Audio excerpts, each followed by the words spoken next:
I humbly request Honorable Justice Thiru S. Nagamuthu, High Court of Madras, to report annual day address for the gathering.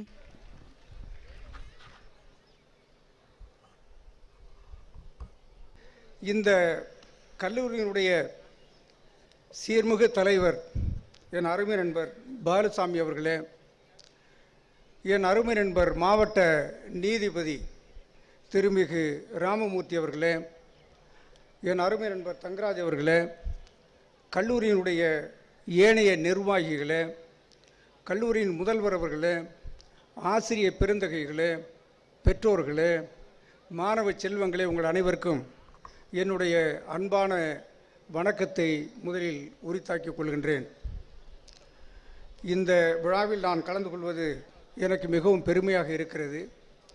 இவ்வளவு பெரிய கூட்டம், எல்லோரும் இளைஞர்கள், இந்த எதிர்காலத்தை பற்றி நல்ல கனவு கொண்டு கொண்டிருக்கின்ற நல்ல உள்ளம் படைத்த பிள்ளைகள் நிறைந்திருக்கிற இந்த கூட்டம், இந்த கூட்டத்திலே நாங்கள் கலந்து கொள்வது என்பது எங்களுக்கு நிச்சயமாக மகிழ்ச்சியை தான் அளிக்கும்.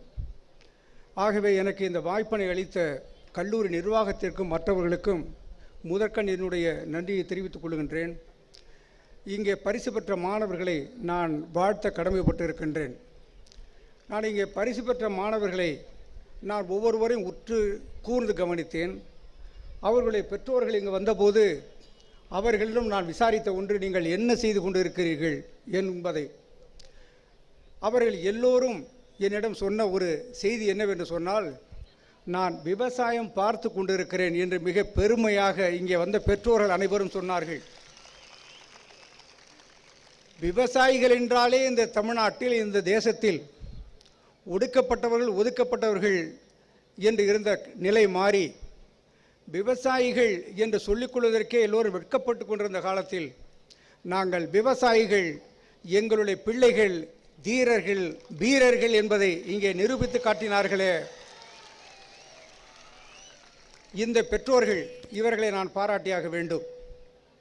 இதை நான் இங்கே குறிப்பிடுவதற்கு காரணம், எனக்கு முன்னாலே பேசிய நண்பர்கள் ஒன்றினை எல்லோரும் வரிசையாக சொல்லி சென்றிருக்கிறார்கள்.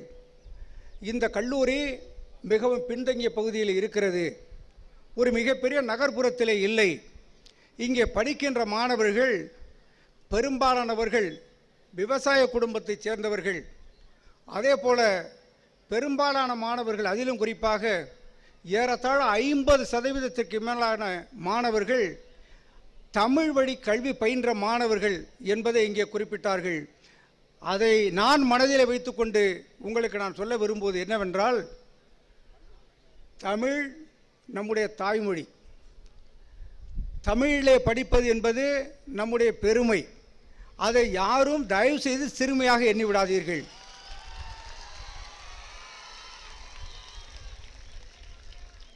ஆனால் அதே நேரத்தில் நீங்கள் எதிர்காலத்திலே போட்டியிடப் போகின்றவர்கள், உங்களோடு போட்டிக்கு தயாராக இருப்பவர்கள் தமிழர்கள் மாத்திரமல்ல, தமிழகத்திற்கு அப்பாலே இருப்பவர்கள், இந்த இந்திய தேசத்திற்கு அப்பாலே இருப்பவர்களும் உங்களோடு போட்டியிட இருக்கின்ற காரணத்தினால் தமிழுக்கு அப்பாலே சென்று பிற மொழிகளையும் கற்றுக்கொள்வதில் தவறில்லை, அது லாபம்தான் என்கிற காரணத்தினாலே ஆங்கிலத்தையும் நீங்கள் கற்றுக்கொள்ள வேண்டும் என்று உங்களை நான் வேண்டுவேன்.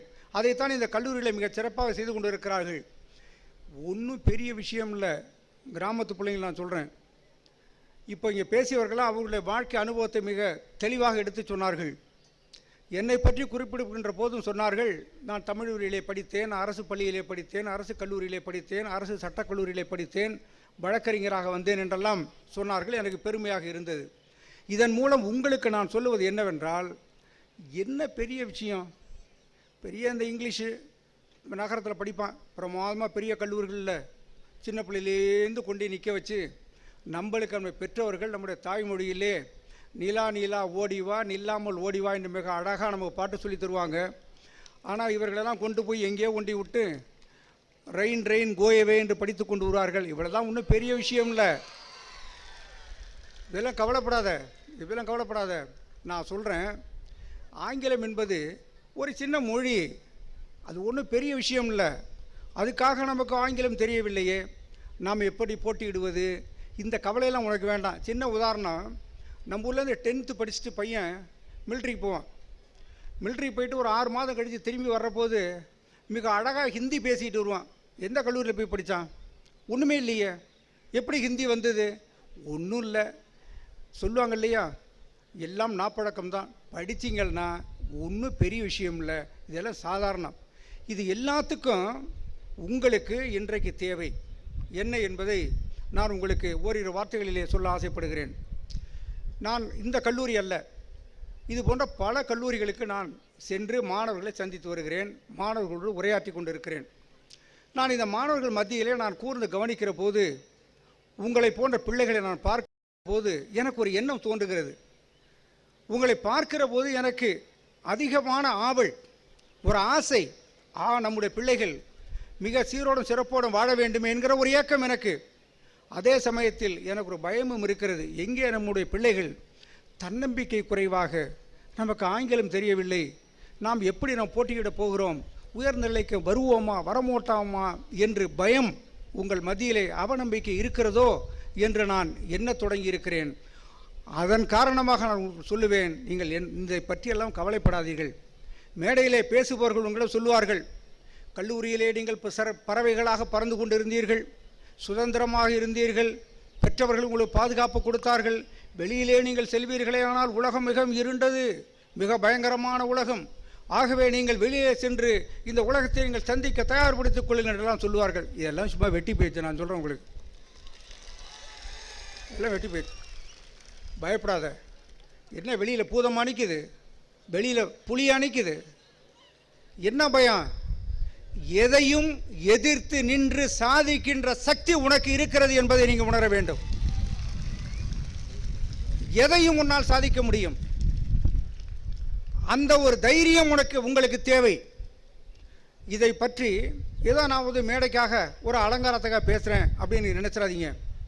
இந்த மேடையிலே கூட நான் எனக்கு ஏறத்தாழ 20 நிமிடம் நேரம் கொடுத்திருக்கிறார்கள். இந்த 20 நிமிட நேரத்தில் நான் ஒருவரை பற்றி இந்த மேடையிலே நான் குறிப்பிடாமல் போனால், அவரை பற்றி ஒரு சில வார்த்தைகள் நான் பேசாமல் போனால் உங்களுக்கே கூட வருத்தம் வரும். அவர் ஒரு பெரிய ஞானி அல்ல, உலகமக அறிவாளியும் அல்ல நான் சொல்ல இருக்கிற நபர். ஆனால் இன்றைக்கு அவர் இறந்த போது தமிழகம் மாத்திரமல்ல, பிற மாநிலங்கள் மாத்திரமல்ல, இந்தியா மாத்திரமல்ல, உலகமே கண்ணீர் வெடித்ததே அந்த மாபெரும் மனிதர் அந்த அப்துல் கலாம் ஐயா அவர்களை பற்றித்தான் இங்கே குறிப்பிட விரும்புகிறேன். மகாத்மா காந்தியை நீங்கள் பார்த்ததில்லை, நாங்களே பார்த்ததில்லை. மகாத்மா காந்தியை நாம் படித்திருக்கிறோம், மகாத்மா அவர்களை பற்றி நாம் அறிந்திருக்கிறோம். ஆனால் நாமெல்லாம் பார்க்கவில்லை என்கிற காரணத்தினாலே, மகாத்மாவோடு பழகுகின்ற வாய்ப்பு நமக்கு கிடைக்கவில்லை என்கிற காரணத்தினாலே, இறைவனால் நமக்கு சமீபத்திலே அனுப்பப்பட்ட நவீன மகாத்மா தான் நம்முடைய மாபெரும் தலைவர் அப்துல் கலாம் அவர்கள். எனக்கு தெரியும், அவரை பற்றி நான் உரைத்தால் சொன்னால் நீங்கள் கையொலி எழுப்புவீர்கள் என்பதை நான் அறிவேன். பேச்சை முடிப்பதற்காக அல்ல, அவரை பற்றி கேட்பதற்காக. அவரை நீங்கள் கூர்ந்து கவனிங்க. எங்கே பிறந்தாரு? பெரிய சீமாவுண்ட்லேயே பிறந்தாரு. எல்லாருக்கும் தெரியும். உங்களுக்கு தெரிஞ்ச விஷயத்தான் நான் சொல்கிறேன். இங்கே இருக்க அந்த ராமேஸ்வரம் நம்ம ஊர் பக்கத்தில் ஒரு சாதாரணமான ஒரு ஊர். அவங்க அப்பா சும்மா படகு கட்டுறவர், அவருக்கு புள்ள முனிசிபாலிட்டி பள்ளிக்கூடம், அங்கே இருக்க ஒரு சின்னோண்டு பள்ளிக்கூடம், அதுக்கப்புறம் இங்கே திருச்சியில் இப்படியே தானே படித்தார். பெரிய அவர் ஏன் இன்னைக்கு இவ்வளோ தூரம் போட்டுறோம்? பெரிய உலகமாக அழகு, பெரிய வீரன், கட்டுமஸ்தான உடம்பு, இதெல்லாமா ஒன்றுமேல ஆளை பார்த்தா ஜடையை பார்த்தா லூஸ் மாதிரி இருக்கும் பார்க்கறதுக்கு. ஆனால் அப்படி ஒரு உருவம் கிடைத்த ஒருவர், இப்படி ஒரு சாதாரண நிலையிலே கிடந்து வந்த ஒரு மனிதர் இன்றைக்கு உலக புகழ் மிக்க ஒரு தலைவராக வர முடியும் என்று சொன்னால் உன்னால் முடியாதா? முடியுமா? முடியாதா? அதற்கு என்ன வேண்டும்? அவரை போல நாமும் வர வேண்டும் என்று சொன்னால் கிராமப்புறத்தில் இருக்கிற பிள்ளைகளாகிய நமக்கு என்ன வேண்டும்? இதைத்தான் நான் இங்கே உங்களுக்கு சொல்ல விரும்புகிறேன்.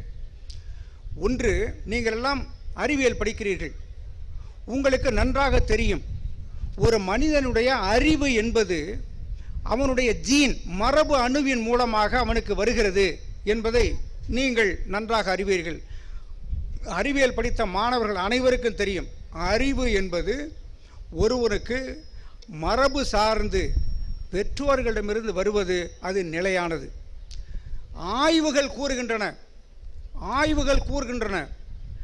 நாம் நம்முடைய வரலாறு கூறுகிறது, நம்முடைய தொன்மை கூறுகிறது, தமிழர்கள் எல்லோரும் மரபு வழியாக அறிவிலே மிக உயர்ந்த இடத்தில் இருப்பவர்கள் என்று சான்றுகள் இருக்கின்றன. அப்பேற்பட்ட அறிவாளிகள் நீங்கள் இந்த கூட்டத்தில் பல அப்துல் கலாம்கள் இருக்கிறீர்கள், சந்தேகமில்லை. ஆனால் இவ்வளவு பெரிய அறிவு படைத்த நாம் ஏன் தன்னம்பிக்கை இழந்தவர்களாக, இந்த எதிர்காலத்தை பற்றி பயந்தவர்களாக இருக்க வேண்டும்? நான் முதலே சொன்னேன் அல்லவா, வெளியில் போனால் பெரிய பூதம் பூச்சியெல்லாம் இருக்குங்கிற மாதிரிலாம் பயமுறுத்தி வச்சுருக்காங்க. உங்களை பயப்படாதீங்க. அப்துல் கலாம் அவர்களை கூர்ந்து கவனியுங்கள். அவர் என்ன செய்தார் என்பதை பாருங்கள். அவர் வாழ்க்கையில் எப்படி முன்னேறினார் என்பதை புரிந்து கொள்ளுங்கள். இதே போன்ற வரலாறுகளை நிறைய படியுங்கள். மகாத்மாவை படியுங்கள், தந்தை பெரியார் அவர்களை படியுங்கள், இன்னும் பெரிய பெரிய தலைவர்கள் வாழ்க்கையில் முன்னேறியவர்களை பற்றி படியுங்கள். படித்தீர்களே ஆனால் இந்த சப்ஜெக்டை விட்டுட்டுனா சுத்தமாக விட்டுட்டில் ஒரு அரை மணி நேரம் விட்டு வச்சு மற்ற புத்தகங்களையும் படிங்க. எல்லா பிள்ளைங்களும் படிக்கணும். இப்போ அப்துல் கலாம்கிட்ட என்ன இருந்தது? அப்படி மூணு விஷயம். அவரிடம் இருந்த முதல் நற்குணம் என்பது அவரிடம் இருந்த எளிமை. இந்த எளிமையோடு நம்ம வாழணும். நம்ம சொல்லுவோம், அவர் எங்கே வந்தாலும் யாரோடையும் கலந்துக்குவார், சாதாரணமாக பேசுவார், ரொம்ப எளிமையாக இருப்பார். நம்மளே பார்த்துருக்கோம் அதை. அவரிடம் இருந்த எளிமை. இறைவன் நமக்கு தலை 2.5 கிலோ எடை படைச்சிருக்கான். இதோடு இருந்தால் கௌரவம். இதை விட்டுட்டு நான் பணக்கார பிள்ளை, நான் நிறைய படித்தவன் இப்படிங்கிற திமிரெல்லாம் தலையில் நீங்கள் எடையாக ஏற்றிட்டீங்கன்னா இந்த 2.5 கிலோ 5 கிலோவாகி இதை தூக்கவே நேரம் பத்தாது. அதனால் எளிமையாக வாழ அவரை பார்த்து கற்றுக்கொள்ளுங்கள். ஒன்று. இரண்டாவது, அவரிடம் இருந்த முழுமையான ஒரு அர்ப்பணிப்பு. அவர் எதிலும் தன்னை முழுமையாக அர்ப்பணித்து கொண்டார். எந்த நிலையில் நீங்கள் இருக்கிறீர்களோ அந்த நிலையில் நீங்கள் உங்களை முழுமையாக அர்ப்பணித்துக் கொள்ள வேண்டும். இப்பொழுது நீங்கள் எல்லாம் மாணவர்கள், உங்களுடைய படிப்பிலே முழுமையாக அர்ப்பணித்துக் கொள்ளுங்கள். இதற்கு பின்னாலே நீங்கள் போட்டித் தேர்வுகளிலே செல்கிற போது அதிலே முழுமையாக அர்ப்பணித்துக் கொள்ளுங்கள். உங்களை எல்லாவற்றிலும் முழுமையாக அர்ப்பணித்துக் கொள்ளுங்கள். அந்த முழு அர்ப்பணிப்பு, அதுதான் அவர் செய்த இரண்டாவது ஒரு நல்ல காரியம். அதுதான் அவர் வாழ்க்கையிலே அவரை மேலே கொண்டு சென்றது.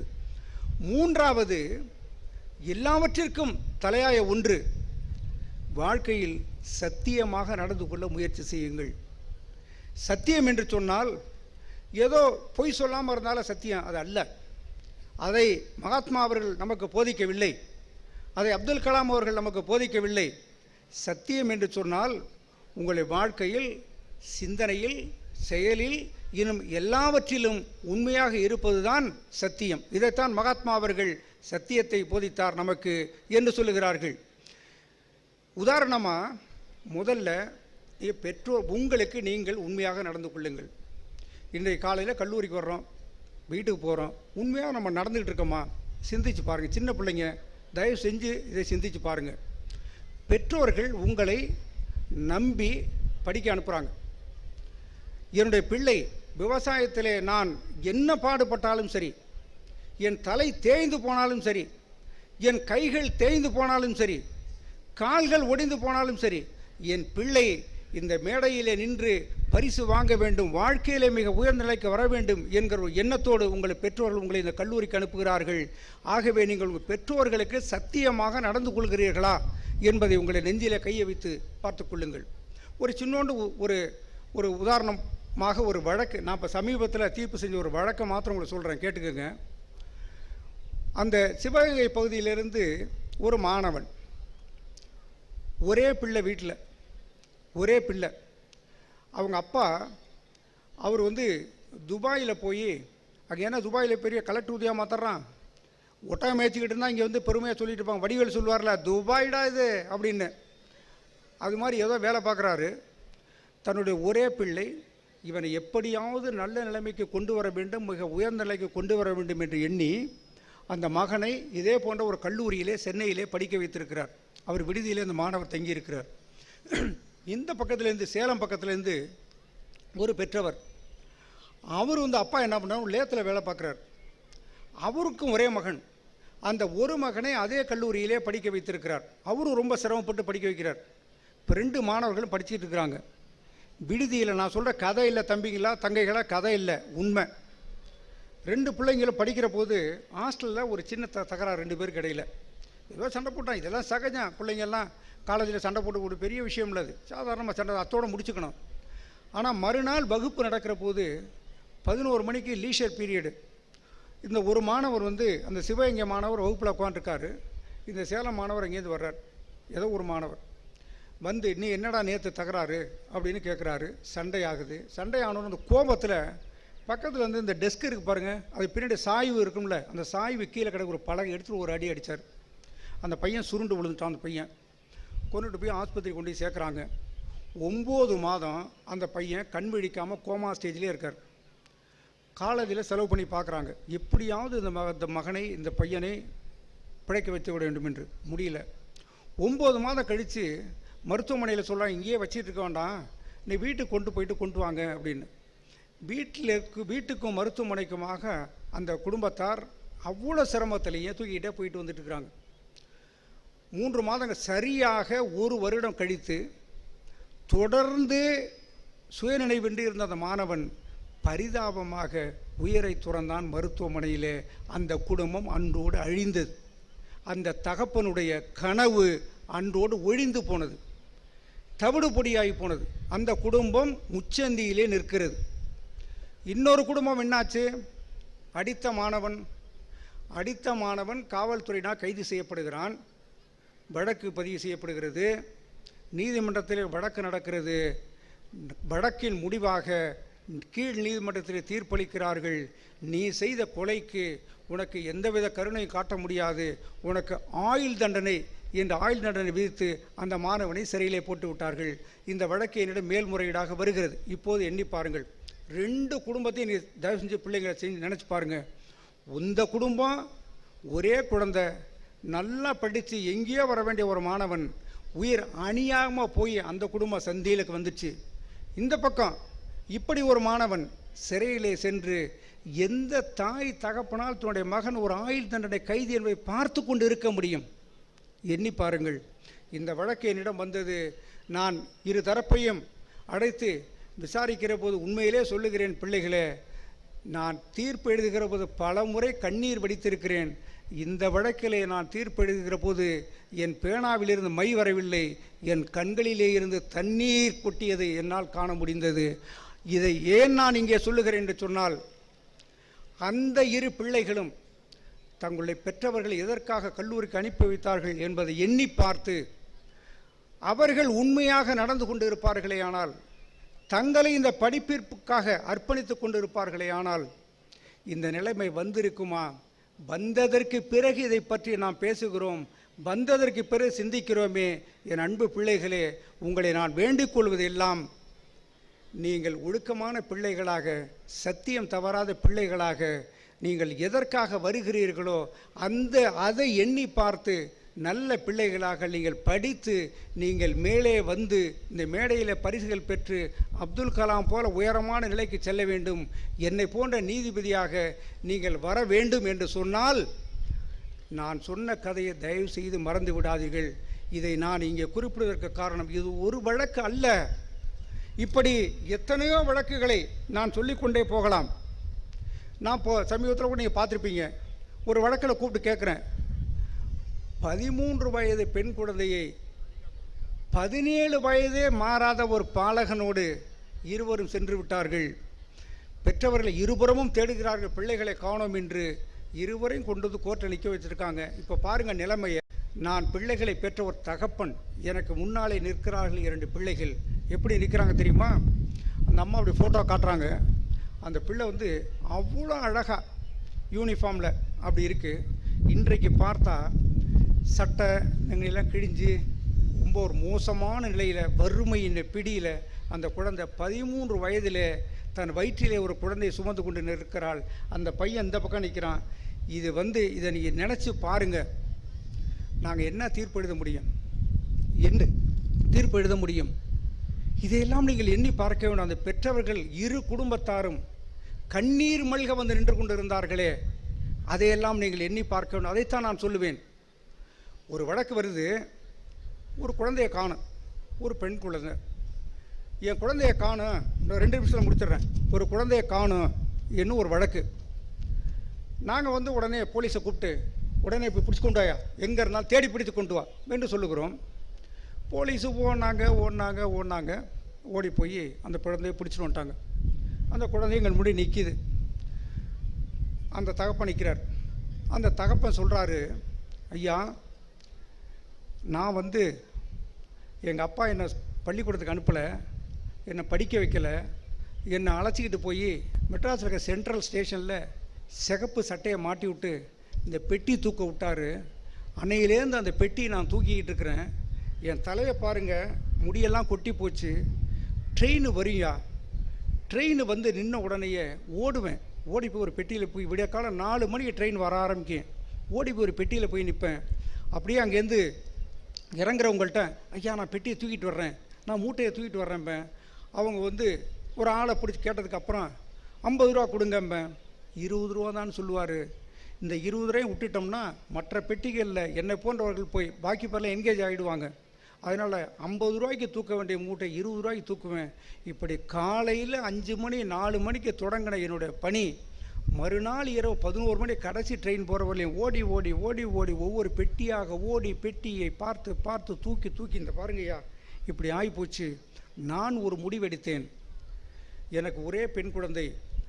இந்த பெண் குழந்தையாவது வாழ்க்கையிலே முன்னேறி மிக உயர்ந்த ஸ்தானத்திற்கு வர வேண்டும் என்று நான் முடிவெடுத்து என்னுடைய குழந்தையை நான் ஆங்கில பள்ளியிலே படிக்க வைத்தேன். கான்வெண்ட்டில் படிக்க வச்சேன். ஐயா கான்வெண்ட்டில் படித்தது, அதுக்கப்புறம் கல்லூரியில் கொண்டு சேர்த்துருக்கேன். இந்த மாதிரி ஆயிடுச்சுங்க ஐயா, எனக்கு வேறு எதுவுமே வேண்டாம், அந்த பிள்ளையை மாத்திரம் படிக்க வைங்க என்று கண்ணீரின் கம்பளையுமாக தாயும் தகப்பனுமாக நிற்கிறார்கள். குமிஞ்சு குமிஞ்சு காக்கிற சிவப்பு சட்டை. அவர் சொன்ன வார்த்தையை சொல்கிறேன் கேளுங்க. நாய்க்கு தான் என் உலகத்தில் வில்லை கட்டுவான், எனக்கு வில்லையை கட்டி விட்டுருக்கிறான் நான் மூட்டை தூக்குறவன்னு சொல்லி, இந்த வாழ்க்கையில் நான் இருக்கிறேன், என் பிள்ளை இப்படி நிற்குதையான்னு சொல்லி இருவரும் கண்ணீர் மழுக நிற்கிற போது அந்த குழந்தையை கேட்குறோம், என்னம்மா இந்த மாதிரி சொல்கிறாங்களே பெற்றோர்கள், அவங்கள்ட்ட ஒரு வாட்டி பேசுங்களேன். இந்த குழந்தை எங்கே படித்தது? இங்கிலீஷ் கான்வெண்ட்டில் படித்த பிள்ளைல.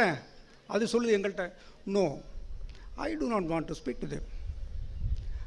அவன் மூட்டை தூக்கி படிக்க வச்சது, அவந்தாலும் கஷ்டப்பட்டு கொண்டு கொடுத்த காசில் இங்கிலீஷ் படிச்சுவிட்டு அது எங்கள்கிட்ட வந்து இங்கிலீஷ் பேசுது. என்ன சொல்லுது? No I do not want to speak to them, I know how to go about என்று ஆங்கிலத்தில் சொல்லுகிறார். சொல்லி சொல்லி பார்த்தோம். கடைசியில் வந்து சட்டத்துக்குன்னு ஒரு பெரிய இரும்பு கரம் இருக்குது. அந்த இரும்பு கரத்தை எடுத்து நீட்டினோம். இந்த பாரு, நீ பெற்றோர்கள்ட்டையும் போக முடியாது, உங்கும் போக முடியாது, நீ அரசாங்கத்தில் சோறு போட போய் அங்கே கடைன்னு சொல்லி ஒரு ஹோமுக்கு தள்ளிவிட்டோம். அங்கே போய் கடை அங்கே போய் இருந்தது. பிறகு அந்த பிள்ளையை வந்து நாங்கள் காலேஜில் படிக்க வைக்கணும். அந்த அப்பா வந்து மீண்டும் மீண்டும் எங்கள்கிட்ட டெய்லி வந்து நின்றுவார், ஐயா படிக்க வைக்கணியா படிக்க வைக்கணியா. நாங்கள் என்ன பண்ணோம், சரி நீ ஃபீஸ் கட்டியான்னு சொல்லிவிட்டு போலீஸ் பந்தோபஸ்தோடு அந்த குழந்தைய டெய்லி காலேஜுக்கு போச்சோம். டெய்லி போனது. காலேஜுக்காரங்க வந்துட்டாங்க எங்கள்கிட்ட, போலீஸ் வந்து நிற்கிது, எங்களுக்கு காலேஜுக்கே ரொம்ப அசிங்கமாக இருக்குயா அப்படின்ட்டு. இப்படியெல்லாம் சிரமம். அது அப்புறம் ஒரு வழியாக அந்த குழந்தையை படிக்க வைத்து என்னமோ செஞ்சு இன்றைக்கி நல்ல நிலைமைக்கு கொண்டு வந்தோம். சட்டத்தின் மூலம் பண்ணுவீங்க. உங்களிடம் நான் எதிர்பார்ப்பது என்னவென்று சொன்னால், இப்படித்தான் ஒவ்வொரு பெற்றோரும், உங்களுடைய பெற்றோரும் வேண்டுமானால் ஒருவர் மூட்டை தூக்கலாம், ஒருவர் விவசாயம் வேலை பார்க்கலாம், ஒருவர் வேறு பணிகள் பார்க்கலாம். எல்லா பெற்றோர்களும் இப்படித்தான் கஷ்டப்பட்டு உங்களை கல்லூரிக்கு அனுப்புகிறார்கள். நீங்கள் இந்த பெற்றவர்களுடைய கனவை நீங்கள் நனவாக்க போகிறீர்களா, அல்லது இந்த குழந்தையைப் போல அது மாணவனாக இருந்தாலும் சரி மாணவியாக இருந்தாலும் சரி, இந்த குழந்தையைப் போல ஒரு நாள் எங்களிடம் வந்து நின்று கொண்டு நான் I don't care about my parents என்று சொல்ல போகிறீர்களா? பிள்ளைகளே, தயவு செய்து கூர்ந்து இந்த வழக்கினை, நான் சொன்ன 2 வழக்குகளையும் நீங்கள் மனதிலே கொள்ள வேண்டும். நல்ல பிள்ளைகளை, படிப்பு வரும், 50 மார்க்கு 60 மார்க்கு என்ன பெரிய வித்தியாசமாக, என்ன பெரிய தராசில் எடை போடுறான், அதெல்லாம் ஒன்றும் கிடையாது. மார்க்கு கூட வாங்க அதெல்லாம் கவலை இல்லை. மார்க் வாங்குங்க, வாங்க முடியலாம் கவலைப்படாதீங்க. ஆனால் நான் உங்களை கேட்டுக்கொள்வது, நல்ல பிள்ளையாக நீங்கள் இருக்கிறீர்களா? உண்மையான பிள்ளைகளாக நீங்கள் இருக்கிறீர்களா? வாழ்க்கையிலே நீங்கள் உயர்வதற்கு நீங்கள் முயற்சிகள் செய்து கொண்டு இருக்கிறீர்களா என்பதைத்தான் நீங்கள் மனதிலே கொண்டு இதை மாத்திரம் நீங்கள் செய்யுங்க. நான் சொன்னது மூணு விஷயம். எளிமையாக இருங்கள், அர்ப்பணிப்போடு வாழுங்கள், பெற்றவர்களுக்கும் உற்றவர்களுக்கும் எல்லோருக்கும் நீங்கள் உங்கள் மனசாட்சிக்கு பயந்து உண்மையாக நடந்து கொள்ளுங்கள். இதை மூணையும் பண்ணுங்க. நான் சொல்கிறேன், இன்றைக்கு சொல்லுகிறேன், இங்கே இருக்கிற இந்த பெருந்திரளான மாணவர்கள் செல்வங்களை பார்த்து சொல்லுகிறேன், நிச்சயமாக இந்த கூட்டத்திலே பல அப்துல் கலாம்கள் உருவாவீர்கள், பல நாகமுத்து உருவாவீர்கள், பல பெரிய தேசிய தலைவர்கள் உருவாவீர்கள். இது சத்தியமா இல்லையா? நிச்சயமாக நடக்கும். நான் சொன்னவற்றை நீங்கள் கை கொள்ள வேண்டும்.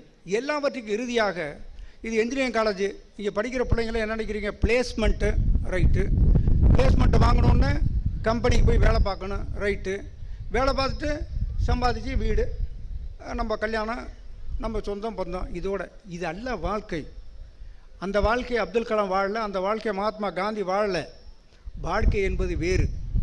நீங்கள் முதலில் உங்கள் குடும்பத்தில் இருப்பவர்களை நன்றாக அன்போடு அவர்களோடு பழகி அவர்களோடு பாதுகாப்பாக அவர்களுக்கு இருக்க வேண்டும். பிறகு அடுத்தது உங்கள் சுற்றம், அடுத்த கொஞ்சம் வெளியில் இப்படி இந்த தேசத்தை பற்றிய கவலை உங்களுக்கு இறுதியாக வந்தாக வேண்டும். இங்கே எல்லாம் குறிப்பிட்டாங்க, இந்த விவசாயிகளுக்காக நான் ஒரு உத்தரவு போட்டேன் அப்படின்னு சொல்லி, அதை பற்றியெல்லாம் பேசினா நிறையா போயிட்டே இருக்கும். அதில் உள்ள அந்த கண்ணீர் கதைகளை பற்றி, எப்படியெல்லாம் இந்த விவசாயிகள் உங்களுடைய பெற்றோர்கள் எப்படியெல்லாம் கஷ்டப்படுகிறார்கள் என்பதையெல்லாம் பற்றி சொல்ல போனால் போயிட்டுருக்கோம். அது வேண்டாம், நேரம் இல்லை. நான் சொல்லுகிறேன், நீங்கள் எதை பற்றி கவலையப்படாதீங்க, அச்சமே படாதீங்க, உண்மையாக இருங்க. வாழ்க்கையில் வெற்றி தான் என்பதற்கு பல உதாரணங்கள் சொல்ல முடியும். நிறைய புத்தகங்களை படிங்க, படிச்சுக்கிட்டே இருங்க, ஒன்றும் பெரிய விஷயம் இல்லை. இறுதியாக ஒன்று சொல்கிறேன், அச்சமே படக்கூடாதுங்கிறது நம்முடைய தாத்தா பாரதியார் ஒரு பாட்டு சொல்லிட்டு போயிருக்கார். நான் அந்த பாடலை இப்போது நான் சொல்லுகிறேன், நீங்கள் பின்னாலே சொல்லுவீங்களா? நீங்கள் சொல்றீங்களா? அச்சமில்லை அச்சமில்லை அச்சமென்பதில்லையே, உச்சி மீது வானிடிந்து வீழுகின்ற போதிலும் அச்சமில்லை அச்சமில்லை. ஏன் இந்த பக்கம் சொல்ல மாட்டேங்கிறீங்க? பயமா? அச்சமில்லை அச்சமில்லை அச்சம் என்பதில்லையே. நன்றி, வணக்கம். Thank you, sir.